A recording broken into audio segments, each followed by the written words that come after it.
Buenos días. Vamos a proseguir con el estudio del anexo de la psicoterapia. Estamos en el capítulo 2, el proceso de la psicoterapia. Ahora hablando del proceso de la psicoterapia y estamos en la sección número 6, la definición de la curación. La definición de la curación. El proceso de psicoterapia se puede definir entonces simplemente como perdón. Las veces que lo dice es que esto es algo que no lo tenemos que aprender. La psicoterapia es perdón.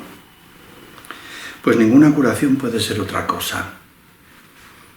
Que se nos vaya colocando a la cabeza.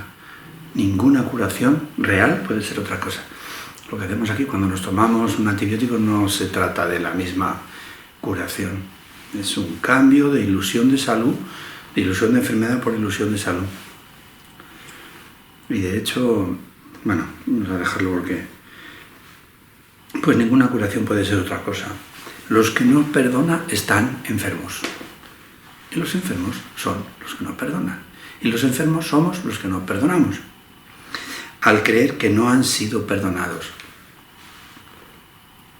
Como creemos en nuestra propia culpa, creemos que Dios nos ha culpabilizado, como no creemos en nuestro perdón, no perdonamos y nos enfermamos. Son diferentes maneras de marear la perdiz para que nos aprendamos dónde está el problema siempre. Los que no perdonan están enfermos. Los enfermos son los que no perdonamos. Pues no hemos creído que hayamos sido perdonados. Creemos en la culpa. Creemos que nos hemos ido del cielo. Creemos que hemos ofendido a Dios. Creemos que nos hemos separado. Creemos en la culpa. Dice, aferrarse a la culpa, ceñirla estrechamente y ofrecerle refugio, protegerla amorosamente y estar alerta para defenderla, no es otra cosa que una implacable negativa a perdonar. Y tú dices, pero bueno, ¿qué me quieres decir que yo me aferro a la culpa? Que la ciño extrañamente, que le ofrezco refugio a la culpa, que la protejo amorosamente y que estoy alerta para defenderla. No es otra cosa que una implacable negativa a perdonar. ¿Cómo yo me voy a aferrar a la culpa? Mírate un poquito a la gente que tú crucificarías. Siempre digo desde tu cuñada hasta el gobierno. Pues querer ver la maldad en las personas en lugar de la creación de Dios es aferrarnos a la culpa. ¿Sabes? Tu cuñada y el presidente del gobierno, da igual en el país que estés, es el Cristo. Como no los vemos, nos estamos aferrando a la culpa. Que nadie se escape y diga, no, yo conozco uno que se aferra mucho a la culpa. El curso no habla de eso, el curso habla de ti. El aferrarse a la culpa, ceñirla estrechamente, ofrecerle refugio, protegerla amorosamente y estar alerta para defenderla no es otra cosa que una implacable negativa a perdonar. No nos gusta que haya alguien que vote al gobierno. Estamos defendiendo la maldad del gobierno. Estamos defendiendo la traición de mi hermano. Estamos defendiendo todo el rato. Eso es aferrarse a la culpa. Cuando eso ocurre, dice, Dios no puede entrar ahí. El amor no puede entrar ahí. Dios se puede sustituir por la palabra amor y funciona perfectamente. Cuando tú estás absolutamente creído que la culpa es real y que ese Señor merece la muerte, ahí no puede entrar Dios. Dice, Dios no pueden entrar, repiten los enfermos Dios no puede entrar ahí, repiten los enfermos una y otra vez mientras lamentan su pérdida y sin embargo encuentran deleite en ella. Es que esto hay que llevarlo adentro y sentirlo. No, el amor no puede entrar ahí. Repiten una y otra vez los enfermos mientras lamenta estar enfermos, pero nos complacemos en ello, en nuestra culpa proyectada, en ver la culpa y nos sentimos injustamente tratados y ese es el placer que sacamos de ello. Dios no puede entrar ahí y repiten los enfermos una y otra vez mientras lamentan su pérdida y sin embargo encuentran deleite en ella. La curación tiene lugar una vez que el paciente comienza a oír el canto fúnebre que entona y entonces cuestiona su validez. En el proceso de la psicoterapia, cuando encontramos la causa, podemos escuchar nuestro propio canto fúnebre. ¿Cómo yo pensé eso? ¿Cómo yo saqué esas conclusiones? La curación tiene lugar una vez que el paciente comienza a oír su propio canto fúnebre y cuestiona su validez. Cuando estás de la mano del Espíritu, así cuando la culpa dice, ahí va lo que pensé, pero ¿cómo pude pensar aquello y haberlo sostenido durante tanto tiempo? Ese es el descubrimiento. Dice, hasta que no lo oye, no puede entender que es él quien se lo canta a sí mismo. ¿Qué diferencia hay de la psicoterapia y los otros tratamientos que hay en la medicina de Hammer, a la que yo adoro? Bueno, adoro en la parte que me toca adorarlo, el descubrimiento magnífico que hizo de saber que un shock traumático producía la enfermedad, un pecado, una culpa. A él le llama shock traumático porque está con otro lenguaje, ¿verdad? Pero un shock traumático. Y entonces tiene un diccionario donde dice, si tienes azúcar en la sangre, tú estás pasando por estas situaciones de tal, tal y pascual. ¿Y qué? Eso no sana, porque tú ahí lo oyes como el que oye llover. Incluso no te ves ni representado. ¿Qué pasa? En el proceso terapéutico, tú vas a descubrir que lo que está escrito en el diccionario o algo parecido es lo que tú has vivido, pero lo vives desde que tú ves la película dentro de ti. No está escrito en un libro, que además está escrito en un libro por esto, si eres zurdo, si eres diestro, un montón de cosas y te vuelves loco. Y dices, ¿cuál será la que me toca a mí? Pero aunque me descubran la que me toca a mí, que diga, para los que han nacido en Ciudad Real, esto es lo que les pasa. Aunque seas de Ciudad Real, de la plaza del pueblo, no te reconoces. Sin embargo, cuando estás en psicoterapia de la mano del Espíritu, esa película que antes era algo escrito, lo vives en tus propias carnes y escuchas tu propio canto fúnebre. Y cuando sabes que es tuyo, y cuando tú estás en ese espacio, sabes perfectamente que es tuyo y así que lo puedes dejar. Dice, hasta que no oyen ese canto fúnebre, no pueden entender que es él quien se lo canta a sí mismo. Tienes que darte cuenta mediante el proceso de la psicoterapia, no es que tienes, es que te das cuenta mediante el proceso el error en el que has estado viviendo. Y ya cuestionas la validez. Oírlo es el primer paso en la recuperación. Oírlo, encontrar la causa, oírlo, el primer paso en la recuperación. Cuestionarlo debe ser entonces tu elección. Cuestionarlo. ¿Te quieres quedar con aquello o quieres cambiar y te abres a otra cosa diferente? Bonito, ¿eh? La curación tiene lugar una vez que el paciente comienza a oír el canto fúnebre que entona y cuestiona su validez. Hasta que no lo oye, no puede entender que es suyo. Hasta que no lo oye dentro de sí, el shock que vemos en las personas cuando encuentran la causa, y el que yo he vivido dentro de mí cuando encuentro la causa. Es posible. Y ya no importa si está escrito en un papel o algo, esto es tuyo. Hasta que no lo oye, no puede entender que es él quien se lo canta a sí mismo. Oírlo es el primer paso. Cuestionarlo es la elección. El segundo, porque el tercero lo hace el Espíritu, ya lo dice en otro lado, no sé si lo diré aquí. El tercero, el Espíritu pone la expiación y lo borra. Hay una tendencia, y muy fuerte por cierto, a oír este canto de muerte solo por un instante y a descartarlo sin haberlo corregido. Esto yo lo reconozco en mi vida, ¿no? El haber tratado de encontrar la causa de algo y de esto que pasa por tu mente, así, pero no lo pillas. Pasa por tu mente, pero dices, no, tampoco fue para tanto. Y eso me ha ocurrido muchas veces, porque luego cuando me he metido en el proceso de la psicoterapia, me ha vuelto a venir eso, pero entonces me ha venido con todo el lujo de detalles y no puedo decir que no era mío. Por eso dice, hay una tendencia muy fuerte, por cierto, a oír este canto de muerte solo por un instante y a descartarlo. Estas fugaces tomas de conciencia representan las muchas oportunidades que literalmente se nos brindan para cambiar de melodía. Pero que, como estamos anestesiados, en su lugar podemos oír el sonido de la curación. Pero antes debe surgir la buena voluntad de cuestionar la realidad del canto de condenación. Tenemos que hartarnos del canto de condenación. Las extrañas distorsiones que de manera inextricable están entretejidas dentro del concepto del yo, que que en sí no es más que una pseudocreación, hacen que ese feo sonido parezca verdaderamente hermoso. ¿Cómo me quiero parar aquí? El concepto del yo. Yo creo que algún día de estos anteriores hemos hablado también del concepto del yo. Sí.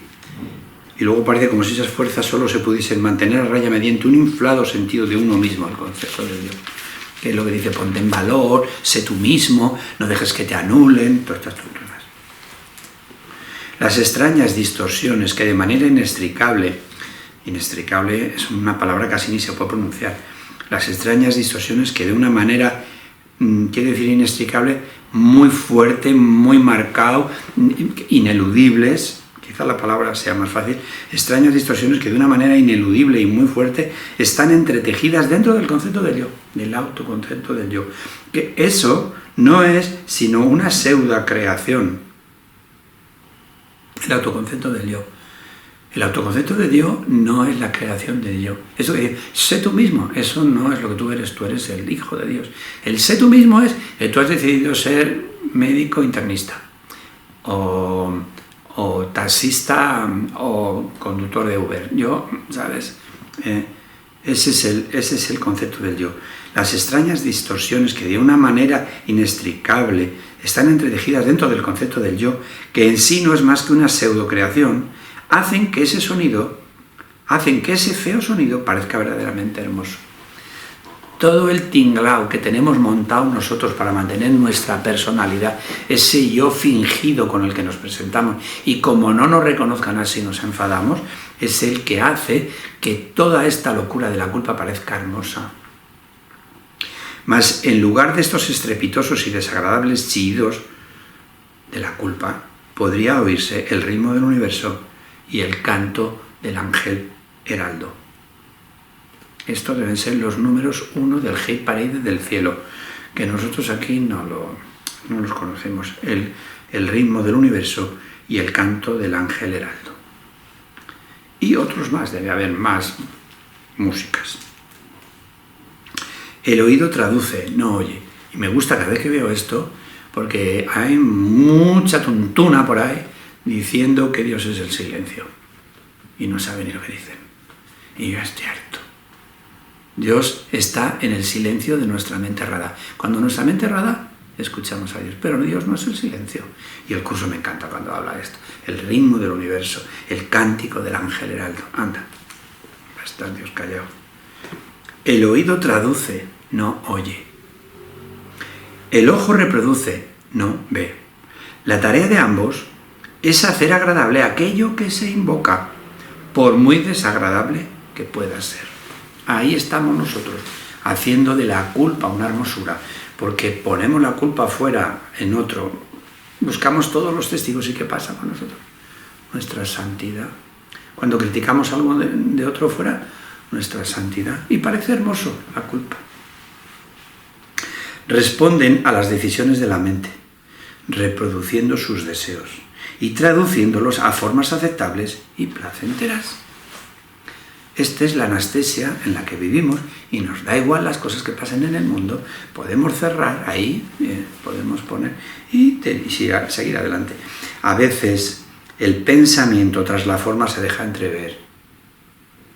A veces pasa un flash de cordura. A veces el pensamiento tras la forma se deja entrever, pero solo por un momento. Y la mente se asusta y comienza a dudar de su cordura. Esto es lo que nos pasa cuando estudiamos el curso como hay que estudiarlo. Y la cordura asoma y tú te asustas. Y hay personas que te oyen hablar y se asustan contigo. A veces el pensamiento tras la forma se deja entrever, pero solo por un momento. Y la mente se asusta y comienza a dudar de su cordura. Mas no permite que sus esclavos cambien las formas que contemplan ni los sonidos se oyen. Tú te aferras a lo tuyo. Llamas al otro loco y tú te aferras a lo tuyo. Estos constituyen sus remedios, sus protectores contra la demencia, contra lo que ellos piensan que es demencia. Estos testimonios que los sentidos ofrecen tienen un solo propósito: justificar el ataque y de esta manera conservar la falta de perdón sin que se reconozca como tal. Estos testimonios que los sentidos ofrecen tienen un solo propósito: justificar el ataque. Es que mira lo que me ha hecho. De esa manera conservar la falta de perdón. Das realidad. Cuando tú atacas, das realidad a que tú has sido atacado previamente. Cuando se la ve sin disfraz, resulta intolerable. Aquí no tenemos sujeto, a ver. Estos testimonios que los sentidos ofrecen tienen un solo propósito: justificar el ataque y de esta manera conservar la falta de perdón sin que se conozca como tal.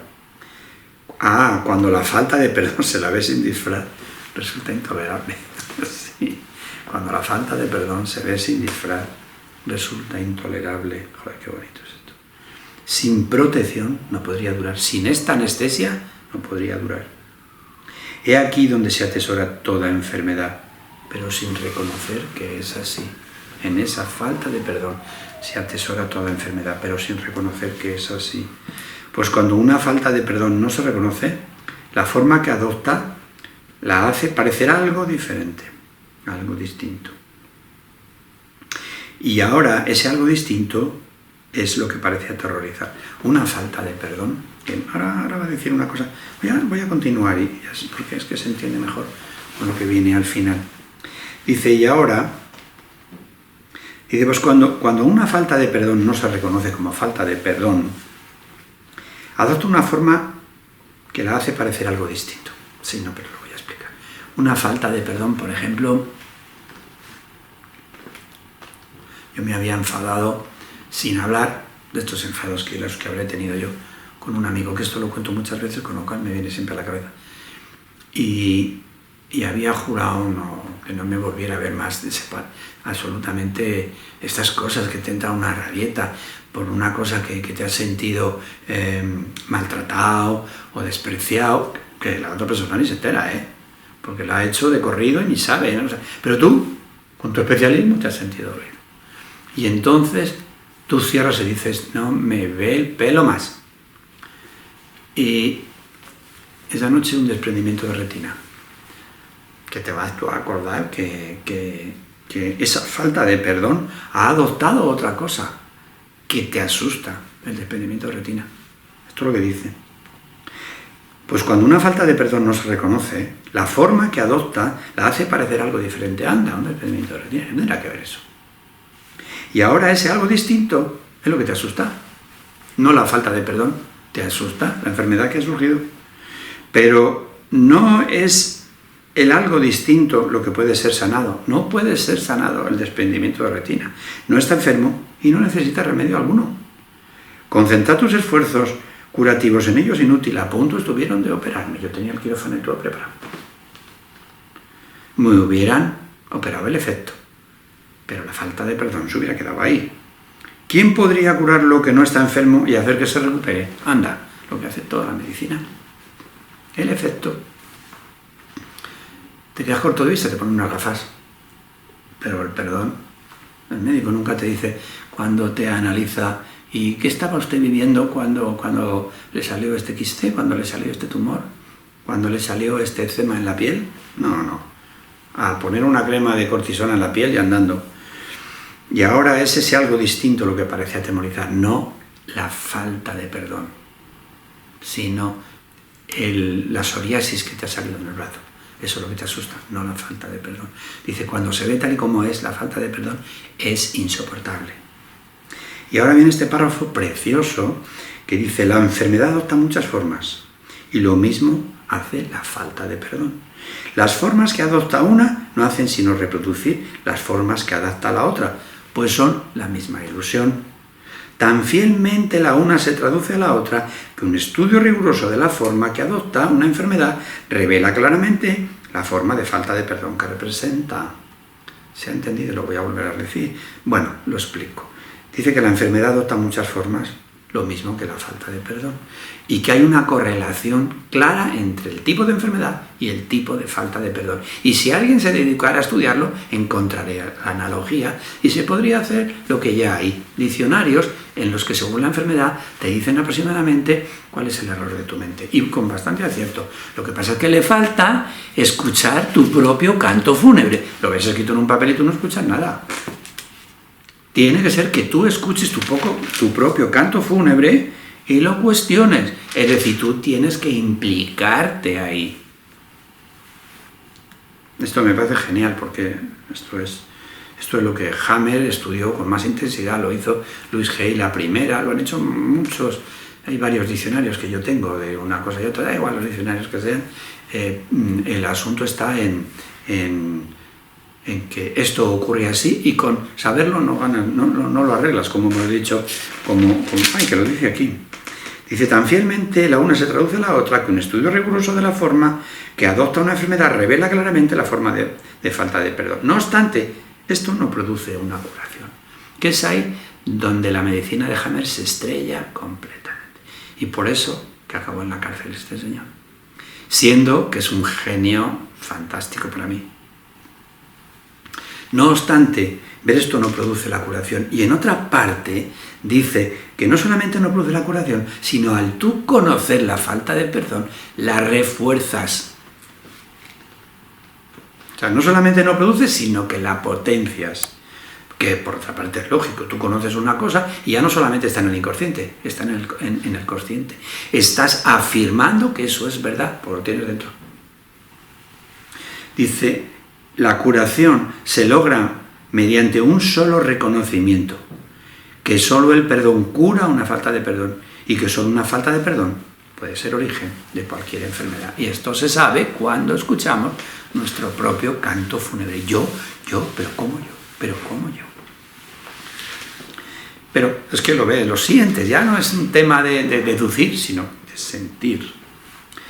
Darse cuenta de esto es la meta final de la psicoterapia. Esto es la meta de la psicoterapia. Que tú tomes la responsabilidad de tu falta de culpa, de tu malentendido, porque la culpa es un malentendido.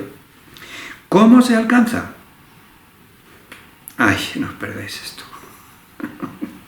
El terapeuta ve en el paciente todo aquello que él no se ha perdonado a sí mismo. Esto es que te pone a los terapeutas del espíritu en un lugar tan adecuado para el milagro, porque te pone en un lugar tan próximo al paciente, te pone en un lugar en el que no puedes tu especialismo, tú no puedes desde el especialismo hacer de terapeuta del espíritu para nada en absoluto. Dice, el terapeuta ve en el paciente todo aquello que él no se ha perdonado a sí mismo. Y de esa manera se le da la oportunidad de verlo, reevaluarlo y perdonarlo. Tela. Cuando esto ocurre, ve sus pecados desaparecer de un pasado que ya no está allí. Hasta que no lo haga, no podrá sino pensar que el mal lo asedia aquí y ahora. El paciente es la pantalla sobre la que el terapeuta proyecta sus pecados, permitiéndole así deshacerse de ellos. Mas, si conserva un pequeño aspecto del pecado que está percibiendo, su liberación es parcial y no está asegurada. Lo he leído de seguido, porque es que me da pena cortar estos párrafos tan sabrosos, pero ahora lo vamos a analizar. Darse cuenta de la culpa es la meta final de la psicoterapia. Dice cómo se alcanza. Y habla desde el punto de vista del terapeuta. Dice, el terapeuta ve en el paciente sus propios pecados.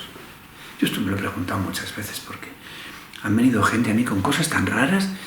Una temporada que venían mujeres que las habían violado. Bueno, lo de niñas que las habían forzado es una cosa tan común. ¿Y qué tengo que ver yo con esto? Y yo no violaba a ninguna mujer. Yo no entiendo qué cosa me han venido a... Pero yo tengo perfectamente claro que hay una cosa que yo he sanado con esas personas. No sé qué. Y no es de vidas pasadas, porque esto es una tontería que yo no empiezo a entender, porque en mi vida de ahora no hay... O sea, mi vida de ahora está formada por las vidas pasadas. No hay posibilidad de que haya una parte de mi vida pasada que no estoy viviendo aquí, porque para eso venimos aquí. Entonces, estas historias que yo no entiendo de vidas pasadas, no.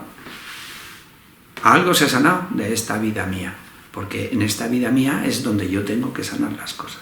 Y no lo entiendo. Pero el curso lo dice tantas veces que el paciente viene a sanarte a ti, que es que no me puede quedar ninguna duda. Y hay otras veces es que es clarísimo, otras veces es que es más claro que digo, ay, madre mía, lo que me ha venido a traer. Entonces, muchas veces, pero otras no tengo ni idea. Y esa es la situación de disponibilidad que tiene que tener un maestro, un terapeuta del espíritu. Aquí estoy a la disposición, yo hago lo que me toque, yo hago, ¿sabes? Ahí está. Dice, el terapeuta ve en el paciente todo aquello que él no se ha perdonado a sí mismo y de esta manera se le da la oportunidad de verlo, reevaluarlo y perdonarlo. Cuando esto ocurre, ve sus pecados desaparecer en un pasado que ya no está aquí. Y mira el último párrafo que me encanta, porque este me ha dado tanto dolor de cabeza. Dice, el paciente es la pantalla sobre la que el terapeuta proyecta sus pecados, permitiéndose así deshacer de ellos. Dice, mas si conserva un pequeño aspecto del pecado, su liberación es parcial y no está asegurada. Aquí me basé yo para entender por qué después de una psicoterapia y una mejoría podía empeorar. Y lo traduje con otras palabras, por eso no lo encontraba aquí. Si el perdón no es completo, la mejoría revierte. Pero aquí lo dice de otra manera. Mas si conserva un pequeño aspecto del pecado, su liberación es parcial y no está asegurada. Que es lo mismo. Si el perdón no es total, la mejoría puede revertir. Y a mí eso me dio tanta alegría, porque así pude entender que yo tenía que insistir en ese perdón que había empezado a hacer, ¿verdad? Porque iba en la línea, simplemente que me quedaba todavía un poco... Este párrafo una ayuda para mí. Continúa y acaba ya, que esto se ha hecho largo porque me estoy extendiendo. Dice, nadie se cura solo. Este es el feliz canto de que la salvación entona a todo aquel que oye su voz.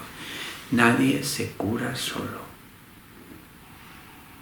La prueba del algodón, la prueba de la perfecta paz. Para tú estar en paz tienes que ver en paz a todos los que están a tu alrededor. Que fastidia, porque no puedes presumir de que tú has perdonado y el otro no ha perdonado porque el otro está hecho polvo y tú ya no. Nadie se cura solo. Este es el feliz canto que la salvación entona a todo aquel que oye su voz. Nunca serán suficientes las veces que esta afirmación debe de ser reconocida por todos aquellos que se consideran terapeutas. No hay otra manera de ver a sus pacientes, salvo como los portadores de perdón, pues son ellos quienes vienen a demostrar su impecabilidad ante ojos que aún creen que el pecado existe y que se puede ver. No serán suficientes las veces que esta afirmación deba de ser recordada. Nadie se cura solo. En la psicoterapia, los dos. No hay manera de ver a sus pacientes salvo como los portadores de perdón. ¡Anda! Para que se nos quite de la cabeza eso de que hacemos la psicoterapia para ayudar a los demás. Ayudarte a ti, ellos vienen a ayudarte a ti, tú eres el agradecido. No hay manera de ver a sus pacientes salvo como los portadores de perdón, pues son ellos quienes vienen a demostrar su impecabilidad ante los ojos que aún creen que el pecado existe y que se puede ver. Mas la prueba de la impecabilidad vista en el paciente y aceptada por el terapeuta le ofrece a la mente de ambos un convenio en el que se encuentran, se unen y se hacen uno. Voy a repetir esto último porque es que todos los párrafos son... Dice, más la prueba de la impecabilidad vista en el paciente y aceptada por el terapeuta le ofrece a la mente de ambos un convenio en el que se encuentran, se unen y se hacen uno. Por eso acabamos diciéndonos el uno al otro, todos tus pecados han sido perdonados, los tuyos junto con los míos. Bueno, esto para mí... Cuando escribí el libro del manual para la psicoterapia, pues claro, yo me había trillado esto, pero trillado. Y entonces prácticamente hubiera podido incluir todos los párrafos de aquí, porque todos son adecuados. Y entonces me propuse no incluirlos. No incluí ninguno de aquí, o poquísimos, porque era de obligado estudio, pero en profundidad, todo este tema, todo el tema de la psicoterapia. Y me guié pues prácticamente por los textos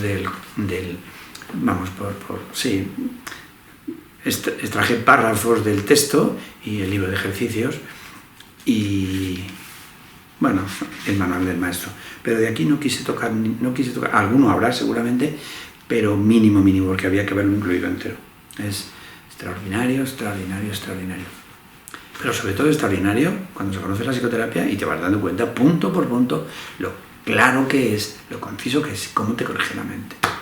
Bueno, mañana más, un milagro para todos vosotros en nombre de Jesús.